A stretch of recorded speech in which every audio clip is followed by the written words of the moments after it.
Hello दोस्तों, आज मैं आप लोगों के लिए लेकर आया हूँ प्राचीन भारत के कुछ महत्वपूर्ण प्रश्न। तो इन प्रश्नों को ध्यान से देखिएगा। पहला प्रश्न है हमारा, पश्चिमोत्तर भारत के किस नदी घाटी क्षेत्र में पूरा पाषाण के साक्ष्य प्राप्त हुए हैं? तो इसका राइट आंसर हो जाएगा सोहना। सोहना इसका राइट आंसर हो जाएगा।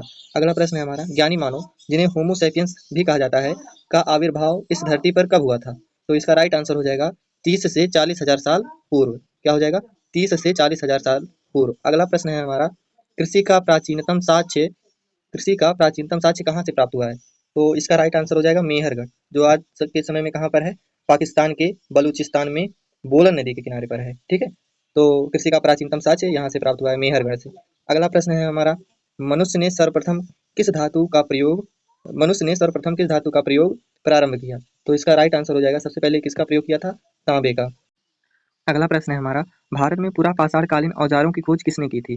तो इसका राइट आंसर हो जाएगा रॉबर्ट ब्रूस ने।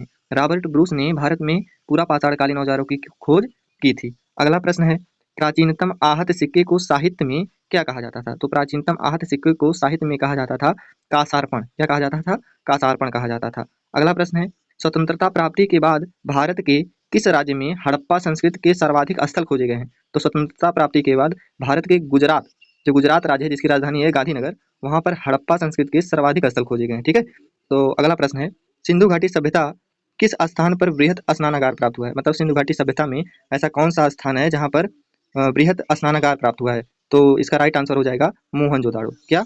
मोहनजोदाड़ो पर, ये जो ऑप्शन नंबर डी है मोहनजोदाड़ो, यहाँ पर वृहद स्नानागार प्राप्त हुए हैं। तो ये 8 कुछ महत्वपूर्ण प्रश्न थे, इनको आप तैयार कर लीजिएगा। Thank you.